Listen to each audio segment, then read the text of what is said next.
In Jesus' name we pray. Amen. Amen. Amen. Jesus' name. Lord, we thank you for your faithfulness. Lord. Thank you because you are God and not woman. Thank you for the grace given unto us this time, Lord. To answer the call of your Lord. And to everyone watching me over the world, I pray the anointing of this present time fall upon every and each and every of us. And bring a divine transformation. Amen. By the power of God in the name of Jesus. Amen. In Jesus' name we pray. Amen. Amen. Amen. Jesus' name. Amen. Praise the Lord. Hallelujah. Shall we have a seat, please? Happy Sunday to us once again in the name of Jesus. It's a unique day. And what the Lord is putting across our mind in this ministry today is a unique message as well. And anywhere you are watching me over the world, please stay tuned until we finish. We have a very short period to spend with you. It may be what God is expecting from you all over the time. And I pray His purpose and plan will be established in our life. Amen. In Jesus' name we pray. Amen. Coincidentally, out of many years, today happened to be a Sunday that I was born.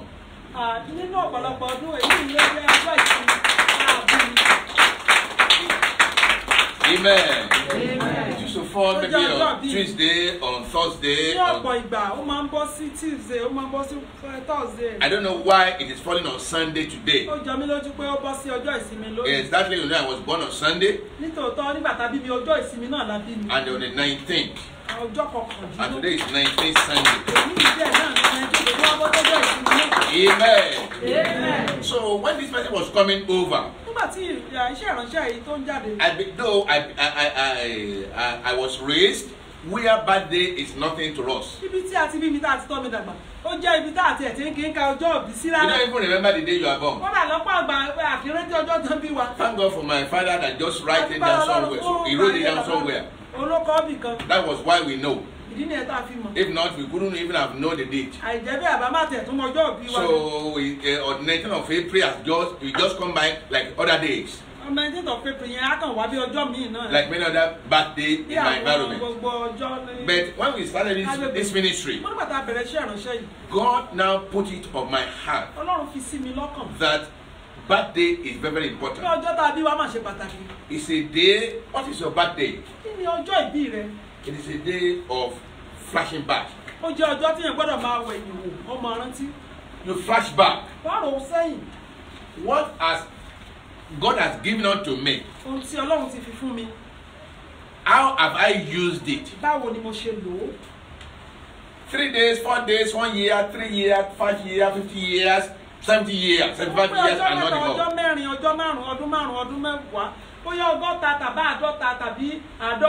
What is it to me? Not just rejoicing. If you are to rejoice or celebrate, not just because God spare your life. If God spare your life, you're being alive. What is the result? No student will celebrate the days he has been in the school alone. That I spent these days in the school. And then I want to celebrate the day I was in the school. No market man or market woman will celebrate the day he has been in the market. Kò sí ẹni tó ń tajà tó máa sọ pé ẹ jẹ́ ìṣàjọyọ̀ ọjọ́ tí mo bẹ̀rẹ̀ sí tajà lọ́jà yìí o. I started this business so and so time. Ṣé mo bẹ̀rẹ̀ ọjà yìí níjọ́ báyìí? The only thing anybody celebrates ohunkóhun tí ẹnikẹ́ni lè ṣàjọyọ̀ rẹ̀ ni pé is the success of the day you have spent in any place. Àjọyọ̀ ọjọ́ tó ti lò níbikíbi. That is why we are talking about just one life. Ìdí nìyẹn tá a fi ń sọ̀rọ̀ lónìí nípa ayé kan ṣoṣo. Just, we put just ayé kan ṣoṣo and one together. Ayé kan ṣoṣo. One life ayé kan is short enough ó kéré on its own.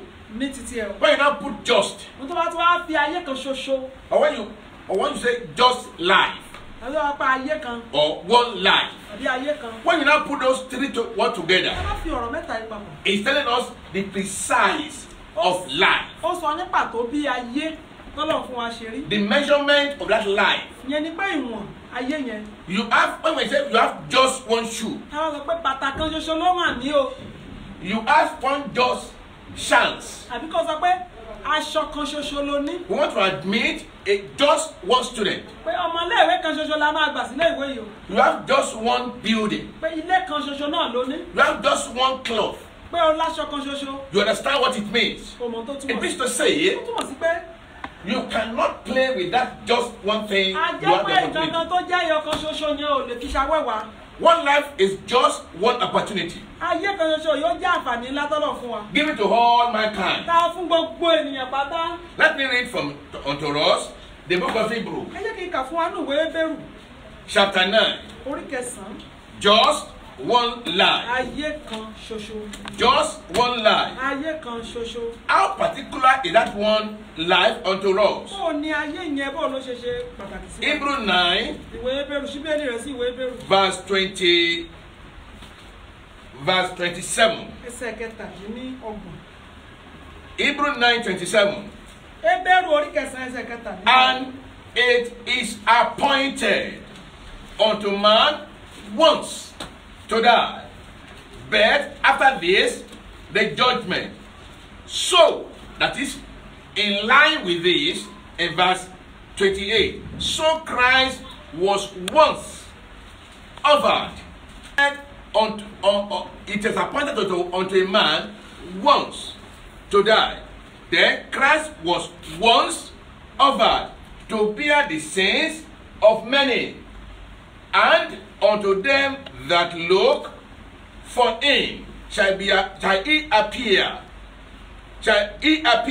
the second time without sin unto salvation. Ẹsẹ̀ kẹtàdínlógún ìwé Hébérù orí 9.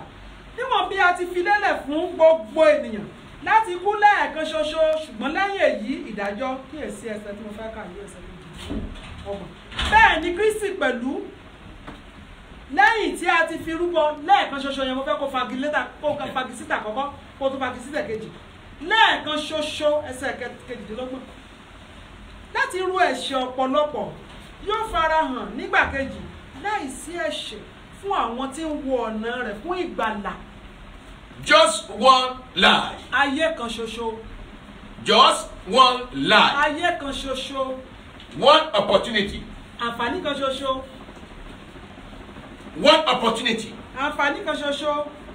I don't know how you think about it. Níbi mo bó ṣe rò nípa rẹ̀. Bible says that it was given or appointed unto you. A fi fún ọ lẹ́ẹ̀kan ṣoṣo. When you are appointed a responsibility. Nígbà tá a bá ti fi iṣẹ́ kan lé ọ. So, number one, I want us to note is this. Mo fẹ́ kó a mọ nǹkan kan yìí. When we say just one appointed time, Ẹ bá sọ pé àkókò kan ṣoṣo. it is an opportunity. Àǹfààní ńlá ni o. Number two, Èkejì. it is a gift. Ẹ̀bùn tún ni. Nobody works for a day Kò of sẹ́ni his life. tó ṣiṣẹ́ fún ọjọ́ kan tó lò láyé. No. Sí. It's a free gift. Ọ̀fẹ́ lọ́lọ́run fún wa. If you give me a chance in your life Wọ́n fún mi ní or in your house, nínú ilé rẹ̀. you gave me, not because I desire it, Kì í ṣe pé torí pé mo ṣiṣẹ́ fún. not because I work for it, Kì í ṣe pé mo ṣiṣẹ́ fún. or because I want it. Tàbí mo fẹ́. It is from your own initiative that you say, oh, I give unto you. Láti inú ọkàn rẹ ló ti wá pé kó fún mi ní àyè nílé rẹ. If you can talk to me now, Tó bá lè bá mi sọ̀rọ̀ báyìí. you said, I'll be giving some years since the day I was born. Whenever you wake up in the day of the light of the day, that's another day be given unto you. Number two, apart from being a gift or an opportunity, it or a privilege, it is an investment. Each day is an investment. It is an investment. Then, number 4, you have to account for it.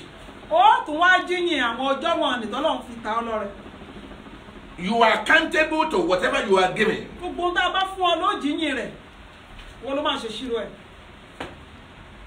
You are accountable for it. We said it was appointed unto man.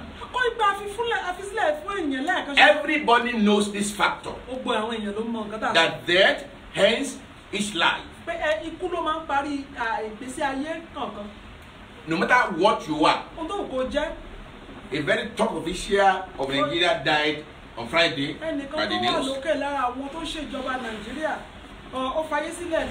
Position doesn't stop that end. How powerful you are doesn't hinder. And invariably, there's nothing you can have in this world that can go down with you. No. It all ends in this world. The age, the opportunity, the life, the exposures. I'm sure as powerful as he is, he can't go with his passport. Nobody else can use it as well. No matter how numerous building he has possessed or things like that, the one outside Nigeria, the opportunity is positioned everywhere. Nobody can occupy it now. You can't say because it's there and things like that, so just be occupying. Impossible.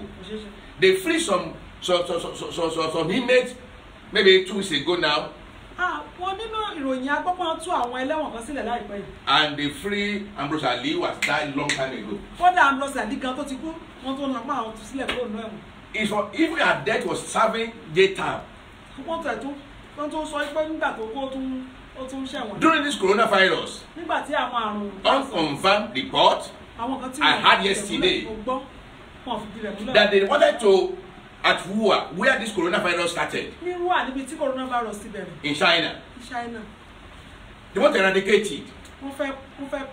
They now signed a bill. I heard when they put that bill across to their government, I had that time. That their president, their government. They want to sign bill of 200,000 people that they suffer had that coronavirus.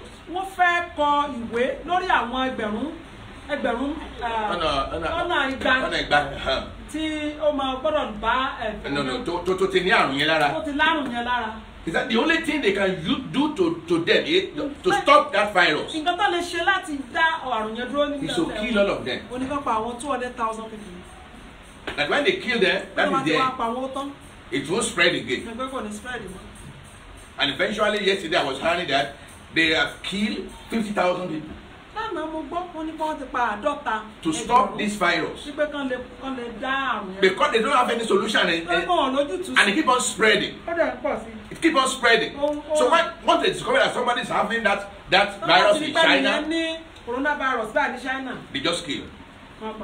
That don't spread it, just make sure it stops at you. Now, we never know this story is true. Those 50,000 people, those 200,000 people, they have finished their life span. Just one life. If your grandfather died today, and he died at 120 years or 150 years, and second day, you buried him, you celebrated and things like that, and oh, for the life well spent. The following weeks, Ọ̀sẹ̀ tó bá tẹ̀lé. you just had a knock at your door. Tó wá gbọ́ pé ẹnìkan kan lẹ̀kùn ilé rẹ̀. I said, who is that at the Tó door? wá ní ta ní ń bẹ lẹ́nu ọ̀nà. And they mentioned his name, that Ó wá dárúkọ pé òun your grandfather. Òun grandpa ló ń dé o. Will you open to him? Ẹ dákun ṣe é sílẹ̀kùn fún grandpa tẹ̀ ti ṣòkú rẹ̀. You won't open to him. Òun ní Even sílẹ̀kùn if you dream about him, tí mo tẹ bá tiẹ̀ tún láàárín grandpa you náà. quickly call for deliverance. Pásẹ̀ gbàdúrà fún mi mo fẹ́ kú. I keep on seeing dead person. Bẹ́ẹ̀ òkú lọ́wọ́ ò ní sọ pé grandpa mọ́ á lóun rókù. It is because the breath of life is in you. Torí pé ẹ̀mí ìyẹn ń bẹ nù wa. That is why we still respect you. Ìdí nìyẹn tó fi ń bọlá fún wa o. That is why we still call you that your name. Ìdí nìyẹn tó fi ń pè wá lórúkọ tí. Immediately anybody lose that breath, Ìgbàgbọ́ tí ẹnikẹ́ni bá sọ ìmí ìyẹn yẹn nù. the name is changed to dead Wọ́n á person. ṣẹ́ǹjì orúkọ rẹ̀ sókù. Dead. Wọ́n á ní òkú. It's appointed unto man to die what once. Wọ́n fi sílẹ̀ fún èèyàn láti kú Then lẹ́yìn. let me ask you, Jẹ́ kí n bi ọ́ léèrè. how are you preparing for that your life when you are in, let me quickly put it like this. How are you using that your life? Báwo ló ṣe wá ń lo ẹ̀mí ìyè àti oore ọ̀fẹ́ tọ́lọ́run fún ọ yìí? That is the question before you now. Ìbéèrè tí mò ń bi wá nìyí.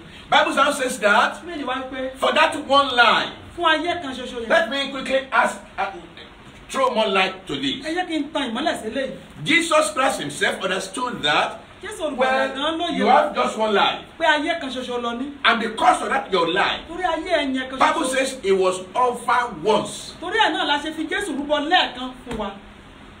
That's a very great opportunity, Àǹfààní ńlá ni ó. very wonderful opportunity, Àǹfààní tó pọ̀. because you are appointed to stay maybe in the school for 2 years. Bóyá ilé ìwé rẹ̀ bóyá ọdún méjì ló yẹ kó lò bẹ́ẹ̀. Then your father said, because of you, Tí bàbá yẹn wá sọ pé torí tiẹ̀. I deposited such amount of money that to spend throughout the time, Pé mo ti kọ́wọ́ sàkáǹtì rẹ tó lò ní gbogbo ọdún méjì tó lò ní. so as to make you comfortable in your Ó lè ràn ọ́ lọ́rùn college. nílé ìwé. It's a very wonderful opportunity. Àǹfààní ńlá ni ó. You were once offered a single life. A ti fún ọ ní ayé kan ṣoṣo. Jesus was offered once again for A us. dẹ̀ wá fi Jésù fún wa lẹ́ẹ̀kan ṣoṣo. How appropriate is this kind of opportunity or chances? Báwo ni àwọn oore ọ̀fẹ́ yìí ṣe ṣe kòńgẹ́ rẹ? If we don't use it, Tó o bá lò ó, what will be a great loss? kí ni ó jẹ́ ìpín rẹ? What have you done about Jesus Kí ló ti ṣe nípa Jésù olùgbàlà that was offered for you? tí a fi rúbọ fún ọ lẹ́ẹ̀kan ṣoṣo? Excuse me, I'm not talking about religion this morning. Mi ò sọ nípa ẹ̀sìn láàárọ̀ yìí o. Every religious leaders have a purpose of coming. Gbogbo àwọn tó jẹ́ olórí ẹ̀sìn ló ní ìdí pàtàkì tán fi wá. Jesus came as a savior. Jésù olùgbàlà ló wá nítorí ìgbàlà. He never means word Kò dẹ̀ fi ọ̀rọ̀ rúra wọn. at all. Rárá o. He came as a savior. Ó wá bí olùgbàlà. Solution to the overcoming sin. Ojútùú láti borí ẹ̀ṣẹ̀. Solution to overcome sin and sinful life. Ojútùú láti borí ẹ̀ṣẹ̀ àti ìgbésí ayé ẹ̀ṣẹ̀ ní When you don't understand this and you don't appropriate it well, tí o bá mọ eléyìí tí o tó fi sípò tó yẹ kó wà. it is sad to pronounce to you that you are living a very wasted life. Ó burú gan-an, ó dẹ̀ dunni láti sọ fún ọ pé ayé tó ń ṣòfò ló ń gbé o. A life of despair and confusion. Ayé ìdàrúdàpọ̀ àti wàhálà. When you don't appropriate or you don't apply Jesus into your life Tó o bá ti situation, wá pe Jésù sí ipò tí ayé rẹ wà. not as a miracle worker, don't láti máa misquote ṣe me, iṣẹ́ ìyanu o. or when you have problem to consult him, Tàbí gbà tó bá ti ní ìṣòro ẹjẹ́ lọ képe ní Jésù ti ń gbani. but to bring solution, complete solution to your life of sin. Ṣùgbọ́n kí láti mú ojútùú bá ìgbésí ayé ẹ̀ṣẹ̀ tó ń gbé. My years in the world could have been meaningless Ayé mi àtọdún tí mo lò ìbá ti wà láì nítumọ̀. if there's not one single day Tí kò bá sí ọjọ́ kan ṣoṣo that I gave my life to tí Jesus, mo fi ayé mi fún Jésù to Olúwa. be in charge of my thoughts, Pé kí Jésù máa gbàkóso èrò to mi. be in charge of my aspiration, Ó jẹ́ ààyè tó ṣàkóso èròǹgbà. to be the only focus in my life, Ó dẹ̀ jẹ́ àfojúsùn kan ṣoṣo tí mo to ní. be the only reason why I live, Ó jẹ́ ìdí kan ṣoṣo tí mo fi wà láàyè. to be the only reason why I behave, Ó jẹ́ ìdí kan tí mo fi ń hùwà. to control the word of my mouth, Láti ṣọ́ ọ̀rọ̀ ẹnu mi. meditation of my heart, Àti ohun tó ń lọ nínú ọkàn mi. my actions, and what I attain my life Iṣẹ́ unto. mi àti ohun tí mo fi ayé mi ṣe. That is what God Himself is putting across to you this morning. Ọ̀nà Ọlọ́run bọ́ sọ láàárọ̀ yìí o. How do you handle a time like this? Báwo ló ṣe ń mú irú àkókò bí èyí? You know, I told you it's a gift of God. Ṣé kó mi sọ fún apẹ́ ẹ̀bùn Ọlọ́run? In the book of Job, chapter 12, Nínú 9 ìwé to Job, 10. ẹ jẹ́ ká ṣí Bíbélì wá sínú ìwé Job. No, you can write it down. Okay. Job 9, Ìwé Job 12, 9 to 10. Job orí kejìlá ẹsẹ̀ kẹsàn-án sí ìkẹwàá. It shows that our life was given unto us by God. ó kọ́ níbẹ̀ pé a fi ayé ìfún wa nípasẹ̀ Ọlọ́run. You now work for it. Kò ṣe fún o. Job 12:9-10. Ìwé Job orí 12 ẹsẹ̀. And then I said you have to account for that lie. Ó sọ pé wọ́n lọ jí ní ayé rẹ̀. Like the prodigal son in the book of Luke. Bí ọmọ onínàkúnà nínú ìwé Luke. I would love to read that. Màá fẹ́ láti kà yẹn. Luke 15. Luke ìwé Luke orí 15. Ìwé Luke orí 15. For sure you are hearing me anywhere you are. Ó dá mi lójú pé ò ń gbọ́ mi níbi tó wà. Luke 15. Ìwé Luke orí 15. Verse 17. Ẹsẹ̀ ìkẹtàdínlógún. Luke 15. Ìwé Luke orí 15. Verse 17. Ẹsẹ̀ ìkẹtàdínlógún. And when he came to himself, that is a wonderful word. When he came to himself, he said, how many I have servants of my father have bread enough to spare, and I perish with hunger. I will arise and go to my father, and will say unto him, Father, I have sinned against heaven and before thee. Ṣùgbọ́n nígbà tí ojú rẹ̀ wálé ẹsẹ̀ kẹtàdínlógún, ó ní àwọn alágbàṣe bàbá mi mélòó mélòó ni oúnjẹ àjẹyó àti àjẹtì tí èmi sì kú fún ebi níyì. That is the story of the prodigal son. Ìtàn ọmọ onínàkúnà nìyẹn o. The one life he had. Ayé kan ṣoṣo tó ní. He just took it and think he can squander it anywhere anyhow.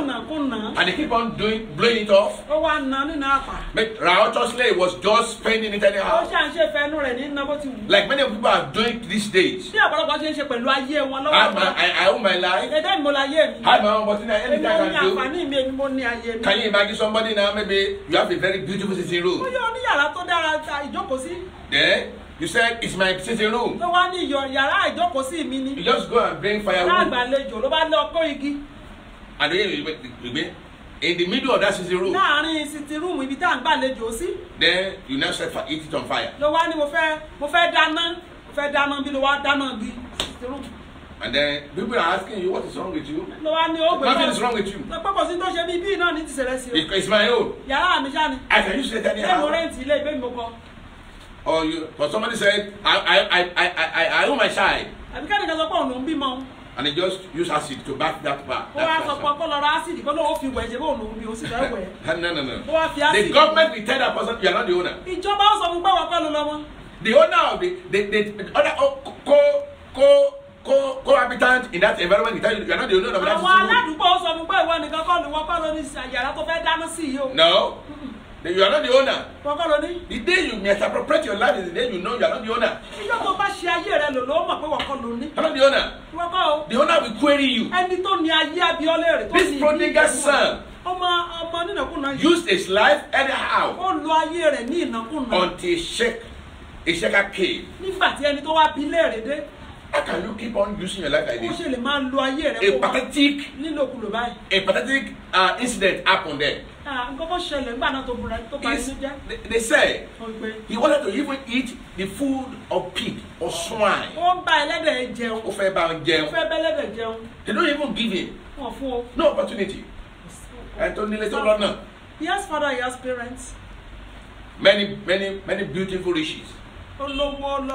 And yet, when you have spent it righteously, thank God for that statement.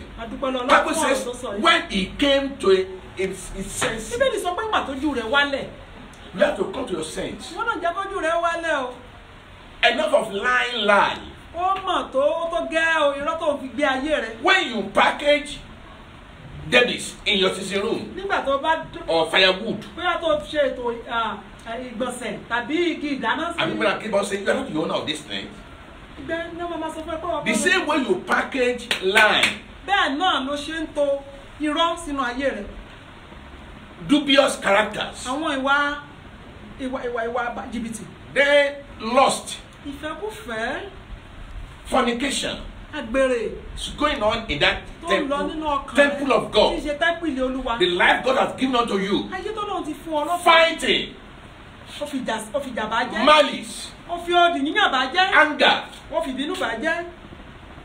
You keep on duping people. You can enter the house anytime you like. Nobody can arrest me. I'm the boss here. You keep on drinking and things like that. God is telling the whole world something now, a very plain language. People who have private jet, where can they fly to now? Where could they fly to now? People that have beautiful passports. We have met a lot of people before that their passport will be like the Bible, volume of the Bible.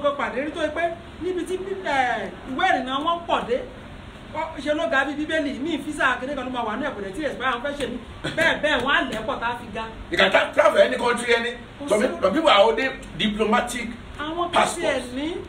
Visa. They are having only diplomatic passport. Diplomatic visa. You can imagine that kind of life. So people have houses overseas everywhere. Where could they go now and live in that house? Where could they go and live in that house? How? Before, if they are sick, if they have headache, they are specialists in somewhere. It's in Swiss. Their bank account is in Switzerland. Could they now fly to that place now? God is showing His supremacy to everybody. We all live the same life, live in the same environment, use the same hospital, which they have never used. You and me, we are very fortunate. Very fortunate. Why do I say that? You know, you are used to maybe this kind of life in Nigeria. I come to somebody in US. I said, he was telling me that it's very easy now. If anything happens, just switch into the internet. I said, we don't prepare for what we are experiencing. We don't prepare ourselves for it. Internet is not for everybody. Unlike overseas. I now asked him. I said, if your light cut off in your place, what will happen to you? He said, the light will stop. Only a yellow must stop. They won't be able to use bathroom. They won't be able to use their kitchen. They won't be able to use anything because everything is.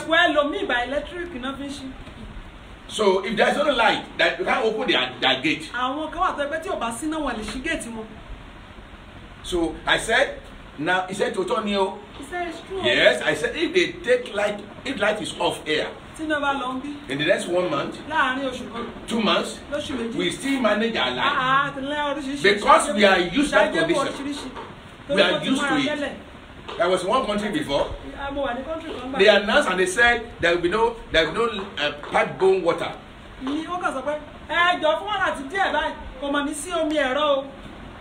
I just discovered we don't even have a single bucket to even have extra water.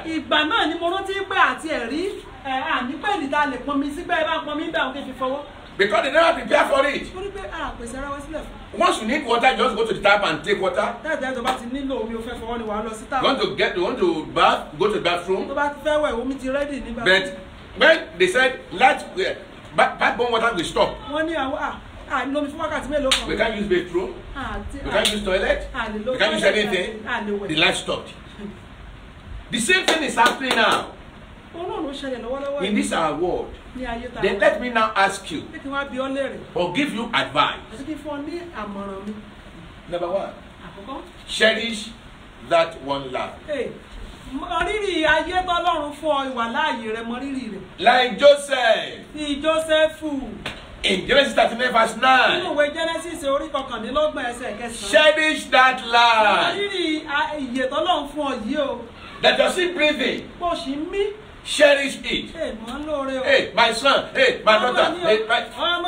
Hey, my work. Hey, my this. I can't joke with my work. I can't joke with my office. I can't joke with my this. I can't joke with this. Genesis 39 9. All because you are still breathing. Torí kò ṣì wà láàyè ni o.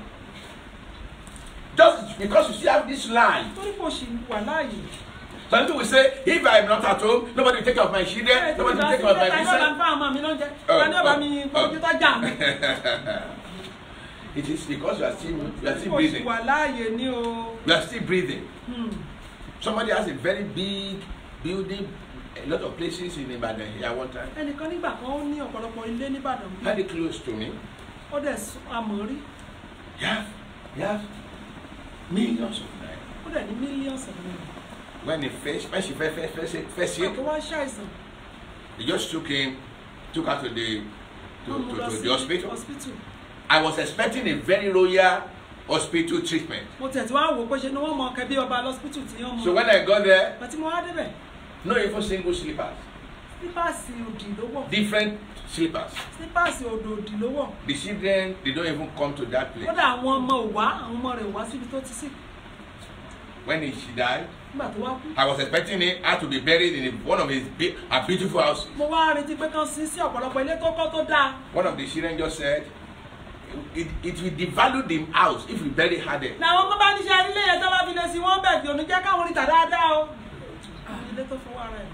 They took her to a very far place. One of the sites is just built, she was built in a very far place.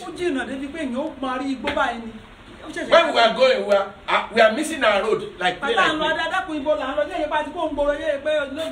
cherish your life. Joseph cherished his life. He said, how can I sin against? How can I sin and sin against my God? Don't forget, this Joseph has been well maltreated. Can you imagine? A 17 years old boy, his own brother, 10 of them. 10 of them. You know what happens? They pull him out and they throw him inside the pit. All because he was having dreams. All because of hatred and things like that. They want to end his life. And then, when some trainer came, and they said, let us save him. Can you imagine that traumatic experience?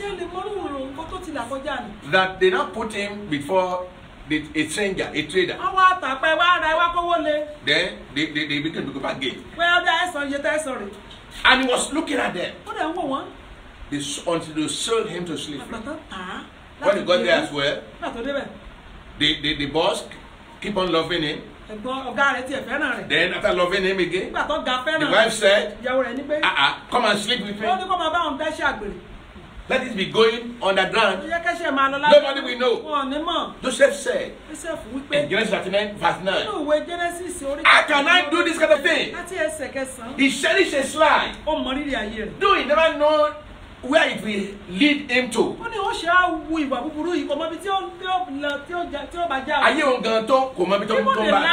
As a slave, he doesn't know where he's going. There's no hope of tomorrow. That he can leave that slavery. Yet he decided, I will not because of money sell my life. I will not because of positions destroy my future. I will because of admission destroy my future. I will because of beauty ruin my life. You have to cherish that your life. Not even because of your husband. Some people say my husband did not like it. Is that your husband, your life? My wife will not allow me to do it. Because of my children, I will not be able to. The things of God, legitimate thing that God wants you to do. The kind of service God is expecting of you. You said because of ordinary things in this world, you are not beginning to cherish your life. That's why you think like that. Joseph cherished his life. He cherished his life. They didn't only drive him out of the house. He was sold to slavery. Yet he never joked with his life. Number 2. Start accounting for your life from now. Ṣe ìṣirò fún ayé rẹ. Accountability of your life. Máa ṣe ìṣirò ayé rẹ. Take responsibility. Gbé ìgbésẹ̀ pé olójúṣe. Take responsibility. Mọ̀ pé olójúṣe. Whatever that happens to you, Kó tó kó ṣẹlẹ̀ sí ọ. it's your personal responsibility. Ìwọ lolójúṣe yẹn o. Joseph never blame anybody. Joseph never blame anybody. No, he never says it's my brother. You know, because of my brother now, I won't be in Potiphar's house. Even because the chief of butler forgot me here and couldn't have me.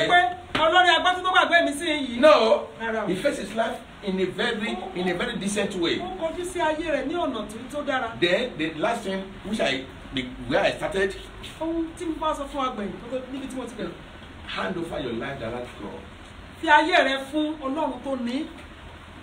Let God be your priority. Don't joke with your prayer life again. Don't just pray for money that and material things that we earn in this world.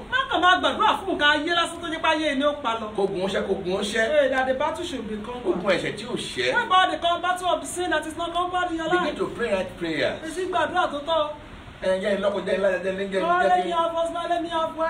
Think of those things little now. I'm telling you this. Hand back your life to God. When they are waking up for family altar, wake up on time. That is your future, that is your tomorrow. Take your Bible serious. Don't just joke with it. Start from today. If I ask you now, what have you gone with your serious Bible reading? You don't have time for it. The work you have time for now is locked down now. The Bible is open in your hand. That's why you have to really think twice. In this lockdown experience,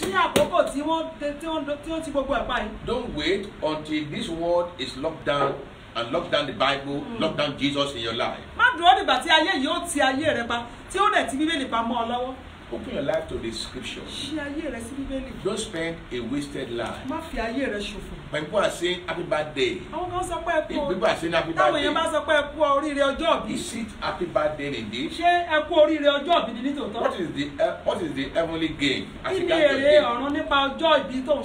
How can your children, your wife, testify that, oh, my father, my mother has given his life back to God? The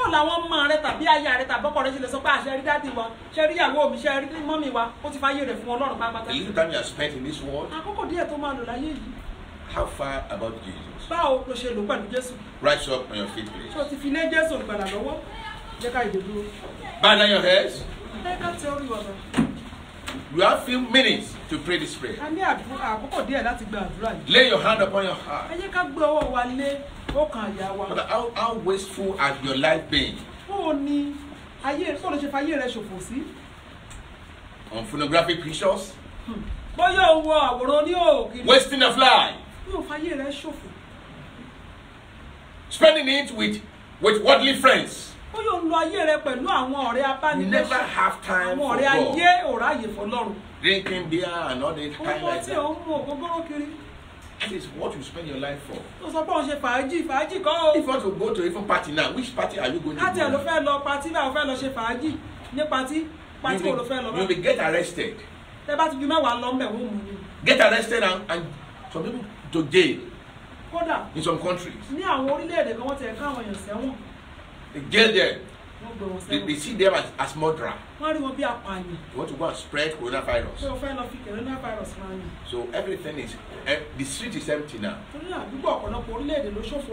Close your eyes. I don't want to live a wasted life again. I come to my senses today, like the prodigal son. I come to my senses today.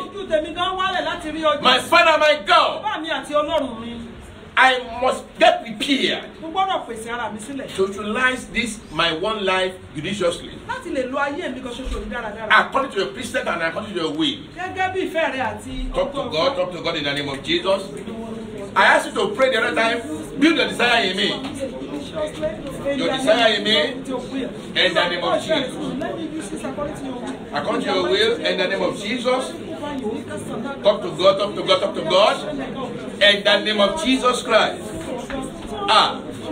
My life for you alone. A time is coming when the title will be meaningless. Cathedral, I'm a pastor, I'm a reverend, bishop. Is going to become useless. I'm a prophet, I'm a this, I'm this, I'm that. I'm a manager, I'm a this, a time is coming. It will be so useless. Look at everything now. Title locked down, position locked down, office locked down, street locked down, activities locked down. Jesus is open to you. He's with open hand, he wants to welcome you back. He wants to welcome you back. My Father, my God, help me, my Father. Just one lie. Just one lie. I don't want to live a Western life again. My Father, my God, how old are you? And you want to use your life in lust. You keep on spending your life in atrocity. Dubious character stealing. Oppressing others.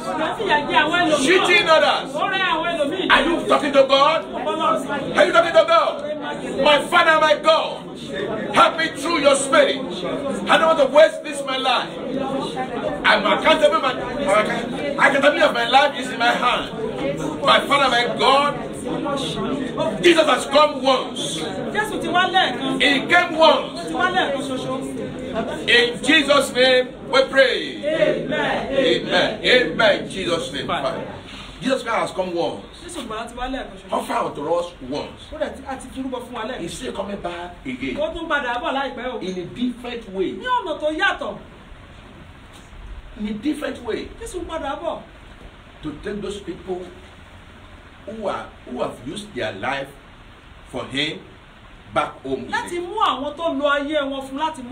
If anybody needs that, amen. Please open your eyes. In Sweden now, they have planted sheep. And they have completed it into every single animal. And they go to the hospital, you know. They are planning that one again. The brigade is one spot. I was told the brigade is one sponsoring that. They want to put that, like that golden thing that is shining in your ATM cards. They are now beginning to put it. They want to begin to put it inside human being now. That is preparing the world for Antichrist. When they put it inside one body, if you don't even want, how will you? Can you suppose for ATM card? If someone said he doesn't want ATM card, can you suppose for phone? If someone said he doesn't want phone, and group come in America, there are some people like that. In US. When I want television, they said they don't like them. They don't want it. They believe it's son of accident. One back way. In US, most of you. When I Google it. One fair television. When I want fair phone. One fair enough. They don't want lines. So a time is coming. So people will be begging. And they will be begging that they should put the sheep into or like tattoo into their hand. The way they bring it in is immunization. They said they want to use it as immunization. Some of us that went to school in 70s.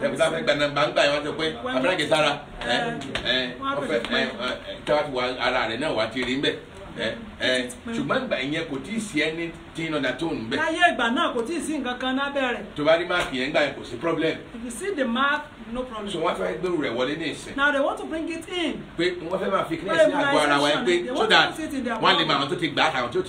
they will know the people that have taken the mark. So wherever they are, we can monitor everybody. They can monitor anyone from there. You know your ATM. Anything like that, they can easily trace you. The credit card is even more powerful. credit card yẹn tún lágbára ju yẹn lọ. So once you mention your name and things, every information about you. tó bá ti dárúkọ rẹ bẹ́ẹ̀ gbogbo nǹkan nípa rẹ pátá ló máa rí. Outside the country, one time we were stopped by police. nígbà kan a lọ sí mission field wá ní outside Nigeria wọ́n bá dá àwọn ọlọ́pàá wá dá dúró. So what's your date of birth? wọ́n kàn gba dọ́kúmẹ́ntì kan lọ́wọ́. wọ́n béèrè so they just put the date of birth in their system. wọ́n kàn kọ sí orí. Every information about us. gbogbo nǹkan nípa apá. Just appear. jọ́ta wọlé jọ́ta jáde bí táà rìn sí gbogbo ń dáhùn. You can imagine they have to. àwọn náà dẹ̀ sọ fún wa. They begin to tell us. You come to this place and they tell us and you're planning to go this time around. You can imagine how advanced the world is coming. Preparing the world together for Antichrist. You must not be there when Christ must have taken his own people. Coronavirus news is very pathetic.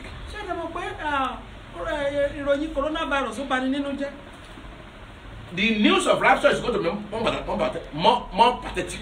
Ìròyìn tí pé a gba àwọn àyànfẹ́ sókè táwọn èèyàn mọ̀ pòórá from everywhere á burú ìròyìn coronavirus. Kò yẹ kí èèyàn gbọ́.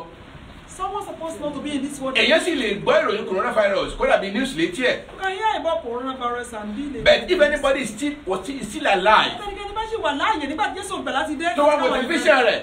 And he's now watching his television. Gbọ́dọ̀ rapture. And now they are telling that some people are missing, they have gone with. And yet he miss it already. Ẹ jẹ́ pé ẹni yẹn ti kùnà. He's in for the next action. Ó ṣe tán láti lójú kan aṣọ. You talk to God. Ọlọ́run rẹ sọ̀rọ̀. That is last prayer now. Yẹn àdúrà. My Father and my God. Báàmì àti Ọlọ́run. You have been offered to me once. Ẹ ti fi Jésù rúbọ fún mi lẹ́ẹ̀kan ṣoṣo. I must not waste that Jesus. Àdèwà gbọ́dọ̀ fi Jésù yẹn. Jésù yẹn mi gbọ́dọ̀ fi ọ̀ṣọ́ fún. Gbọ́dọ̀ fi ikú Jésù ṣòfò láyé mi. You have come with the salvation of mankind. Mo ti wá fún ìgbàlà ènìyàn. Save me too. Olúwa gba èmi náà là. Lord, purify me too. Olúwa sọ mí di mímọ́ o. Sanctify me also. Olúwa sọ mí di mímọ́. Pray and talk to God in the name of Jesus Christ. My Father, my God, in the name of Jesus. The Holy Spirit of God, the power of the Lord in the name of Jesus Christ. You have come once. I'm due for salvation. I'm due for sanctification. I'm due for your holiness. I'm due for heavenly standard. In the name of Jesus Christ, Lord, help me by your spirit and power. In Jesus' name we pray. Amen. Amen. Amen. Ní orúkọ Jésù Kristi ní àgbàdúrà. Amen. To every one of us. Sí gbogbo wa. People hearing me over the internet inclusive. Àwọn tó ń gbọ́ mi náà lórí ẹ̀rọ ayélujára bákan náà. We have one life. Ayé kan la ní. To know that people have died and we know they have died. We have never even seen them again. Àwa náà mọ̀. Ipò ọ̀pọ̀lọpọ̀ ti kú tá a dẹ̀ rí wọn mọ́. We never even see them on the street. Àrí wọn nígboro mọ́. And they were once upon a time walking on the street, living by our side. Wọ́n wà láàyè, wọ́n rìn nígboro. When we call them by phone, they speak to us. When we browse to the internet, we talk to them on the Facebook and things like that. But since the day they have died, we never seen them appearing again. They have gone and gone forever. They have finished the lifespan. Lord, I pray. Give us the grace. The one you gave to the prodigal son. He came to his senses. And he take responsibility. Enough is enough. I don't want to live a riotous life again. I command by the power of the Lord. As you are deciding this morning, or this afternoon, or this night, whichever it applies to you, the grace for us to live for Jesus. Day by day. Henceforth, give unto us, Lord, in the name of Jesus Christ. Amen. Amen. Amen. Jesus' name. Amen. We have delivered what you have sent to us this morning. When the day of accountability of this message will come, we will not be guilty of it in the name of Jesus Christ. Amen. Both young and old, we have sense of understanding the message. òye ọ̀rọ̀ náà. Give us the grace to make the right choice this morning. Ẹ jẹ́ ká lè yan rere láàárọ̀ yìí lórúkọ Jésù. And live completely for Jesus henceforth in the name of Jesus Christ. Máa gbé ìgbésí ayé wa fún Jésù láti òun lọ lórúkọ Jésù. Lord, we appreciate you. Olúwa mọ rírì yín o. In Jesus' name we pray. Amen. Amen. Amen. Jesus. Ní orúkọ Jésù Kristi ní a gbàdúrà. Amen. Praise the Lord. Hallelujah. Shall we sit in place Ẹ ká jókòó. and get your offering prepared? Má dẹ̀ mú ọrẹ wa. Then I appreciate you for joining us over the internet. Àmọ́ rírì yín Don't go yet, dára don't go yet, don't go yet, don't go yet, don't go yet. Má ti lọ.